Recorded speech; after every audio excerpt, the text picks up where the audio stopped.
everybody, welcome back. So today I'm doing a book review for the book 1Q84, which is written by Haruki Murakami. So this is an award-winning book. I guess there's aspects of it that are supposed to be related to 1984, George Orwell's 1984, but they kind of took their own spin on it.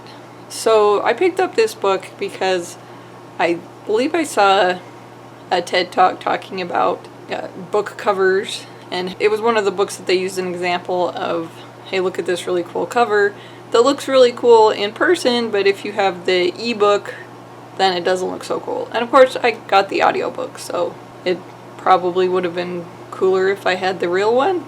I don't know. For my treat with this book, I made some fried rice, or teriyaki beef and rice, which I know isn't necessarily Japanese, but let's face it, everything in America, we Americanize everything, so this is kind of Americanized Asian cuisine.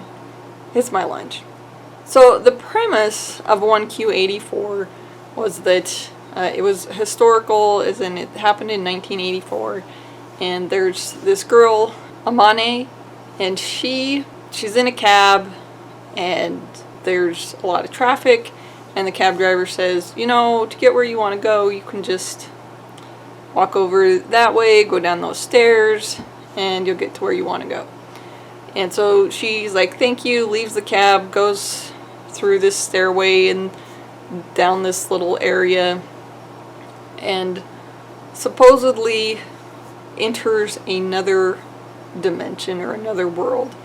And it's very much like the world that we live in now. The only difference you can see is that there are two moons. One's the regular moon, and the other's this like kind of shriveled green moon. So Amame is an assassin, and she is hired by this rich dowager who works at a women's shelter for abused women and children, and hires her to kill the men who abuse these women. The most recent person that she is supposed to assassinate is the leader of this religious cult. And he has a lot of money and a lot of power, and they're pretty sure that if she decides to assassinate him, then she could be in danger for the rest of her life, and she'll probably have to get a new identity and completely leave everything behind. The way that she kills people is she gives everyone a massage, and then she's kind of stabs them in the back with a needle, which will paralyze and kill them. So she goes to her appointment to kill this person, and as she's giving him a massage, finds out that yes, he did everything that they think he did. He knows she's there to kill him, and that there will be consequences if she does. So she has this dilemma. Do I kill this person? Because apparently, even though the things that were said about him were true, they weren't necessarily true, because there are other factors in play. So the other main character is Tango. He's a writer. Now, they're having this writing contest, and there's this submission that has caught their eye. It's not written very well. The girl who wrote it has some dyslexia, but they decide that the story is intriguing enough that they're going to not steal the story because she gives them permission, but they're going to use the story. He's going to ghostwrite it, and then they can get it published. And it's kind of all hush-hush, because if they win this literary award, then obviously they'll sell more of it. So Tango decides to take this story, and this is a story. The story that was submitted is about a girl who grows up in this religious cult. She gets in trouble and has to watch over the blind goat. So while she's watching over the blind goat dies, and apparently the little people come through the goat and teach her to make an air chrysalis. So that's the plot. Now, the plot sounds very intriguing, and it actually sounds really interesting. That's about where all of the interest stops.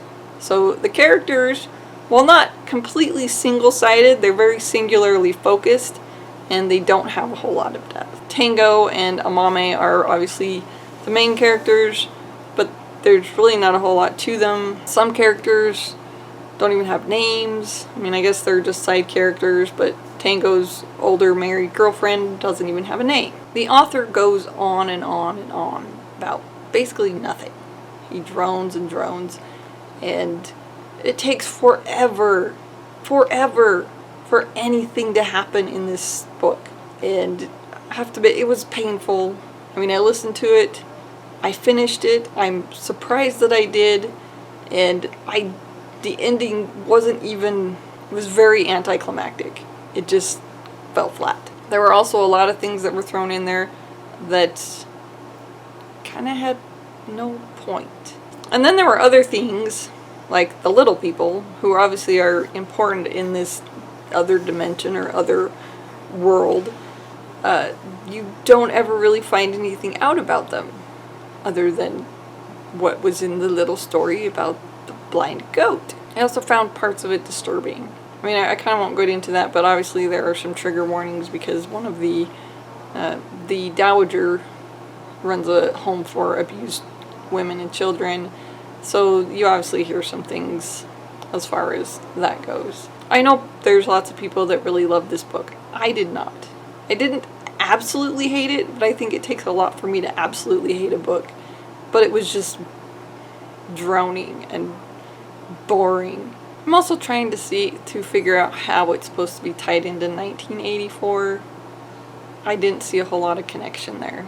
It just, I mean, IQ 84, 1984. The Q stands for question. So I don't know, the premise sounded good. You know, it could have been executed better.